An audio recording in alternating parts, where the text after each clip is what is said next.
Hali ya utata yazuka.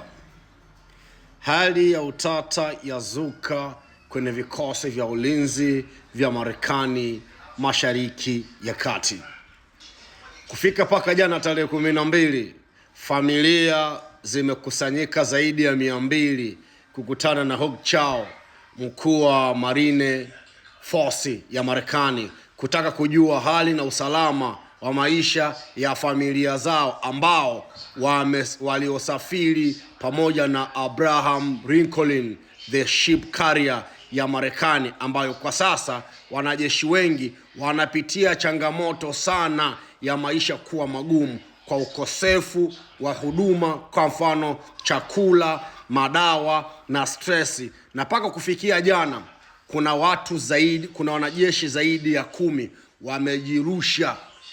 wamejirusha kutoka kwa Abraham Lincoln kwa sababu ya kupata the mental issues. Kwa wanafamilia wanaendelea kuonyesha message mbele ya serikali ya Marekani kutaka hitima ya ndugu zao ambao wako kule paka sasa. Ni zaidi ya wiki 34 ndugu zao wako wanateseka, na wananchi wanasema kwamba serikali imewatenga ndugu zao huko wanateseka, sababu wanatumia message, wanawapigia video wanajeshi wa Marekani ambao wanapatikana kwenye meli ya Abraham Lincoln ambao ni mail carrier. Wanalalamika ndugu zao wamekonda sana, na si kibahati mbaya, ni kwa sababu serikali imewatenga. Hawana mahitaji maalum ya kuweza kuendelea maisha kule, otherwise watu wanataka ndugu zao warudi. Trump ameposti jana kusema kwamba mlango wa Hormuz uko chini yao, anakuambia please Allah, yani Mungu ashukuriwe, wamechukuliwa. Sasa Trump hayuko sawa kiakili. Trump anapitia changamoto ya mawazo, na ndio maana paka sasa anaendelea kumlaumu Peter Hegseth, waziri wa ulinzi wa Marekani, kwa kusema kwamba yeye na Marco Rubio, waziri wa mambo ya nje, ndio imekuwa sababu ya Marekani kupoteza. Sasa issue sio hiyo. Issue ni kwamba Mashariki ya Kati kumezidi kupamba moto, huku washirika wa Umoja wa Amani waliungana Maka Agreement ya Uturuki, Pakistani pamoja na Saudia. Wana memba wameongezeka, wanataka kujiunga, kitu ambacho ni hatari sana kwa Marekani na Israel. Wakati huku kambi ya Kuwait na Bahrain wanalalamika kwamba wametengwa.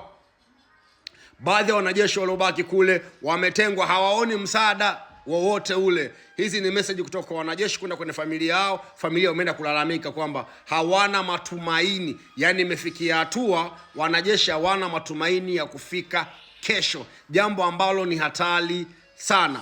Na huku Iran wakiendelea kusisitiza kwamba mlango wa Hormuz huenda ukafunguliwa mpaka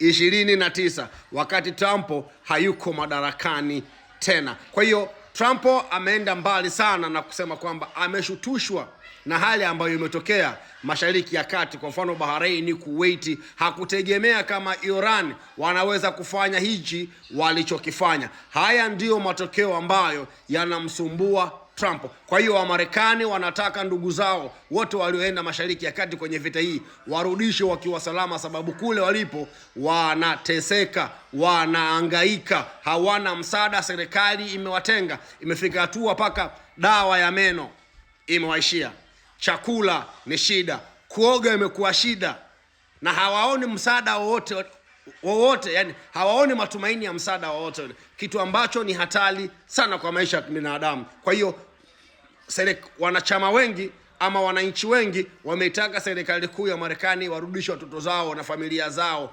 nyumbani, kwa sababu kule wanateseka bila kuwa na mafanikio. Huku tetesi za Marekani kutoka Iraki ikipamba moto, zimebaki siku 28 Trump ametoa watu wake wote kutoka Mashariki ya Kati. Na sio kibahati mbaya, hii niko nakwambia, Trump ana muda mchache sana.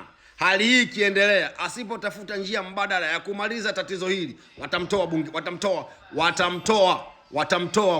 watamtoa kwenye kiti. Mwaka 74 Richard Nixon rais wa Marekani alitolewa madarakani kimchezo masiara hivi. Sasa akiregea Trump anaenda nyumbani kabla hata msimu hajamaliza ama muhula hajamaliza.